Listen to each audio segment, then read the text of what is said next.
सांग माने आमे आज बनैबा सागु पकुड़ी। ए सागु पकुड़ी बहुत टेस्टी होता है। तेल जमा भी सोक करबनी, एकदम परफेक्ट वे रे तैयारी करिबा सागु पकुड़ी।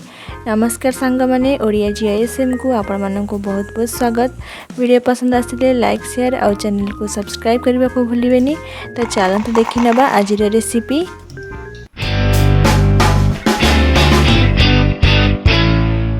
एठी मु 100 ग्राम पाखापाखि साग को 5 रु 6 घंटा पाई बतुरई नेथिली। एथिरु एबे पानी तक बाहर करि नेबा।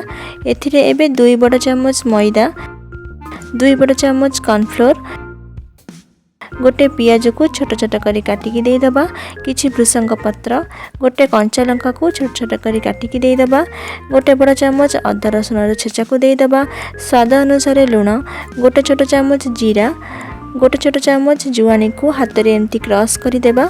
जे कोनोसी छाछणी आइटम रे आमे जदि जुआनी को देबा, यह गैस करे न थाए और पेट पई बहुत भलो होई थाए। एबे एथिरे गोटे मीडियम साइज रो सिझा आलू को ग्रेट कर दे दबा। आलू देबा द्वारा बाइंडिंग भलो आसी थाए। किछि धनिया पत्र देई मिसेई नबा।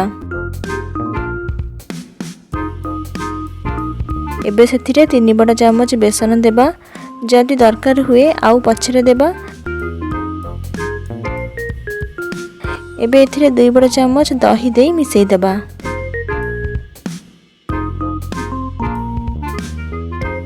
जदि आपनको चकटा पानिया लागु थाए, सेथिरे आ गोटे चम्मच बेसन देई मिसेई नबा। आमे चाउल बरा बनैबा पई जेमिति चकटा तैयारी करू, ठीक सही परी करिबा। भला कलर पई मु एठी गोटे बड़ चम्मच काश्मीरी लंका गुंड देउची। लंका गुंड एठी ऑप्शनल अछि, आपण चाहिले लंका गुंड न देई बनै परिबे।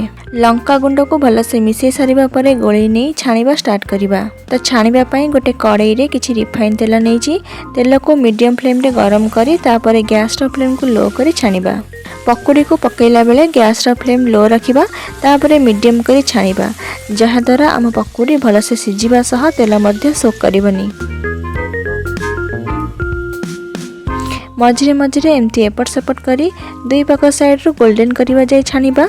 2 पट साइड गोल्डन हे आसिले प्लेट को काढी आनिबा।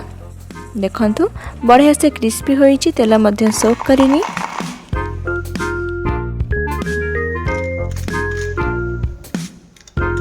एबे ग्रीन चटनी नाई तो टमाटो सॉस सहित खाई परिबे, बहुत टेस्टी लगी थाए।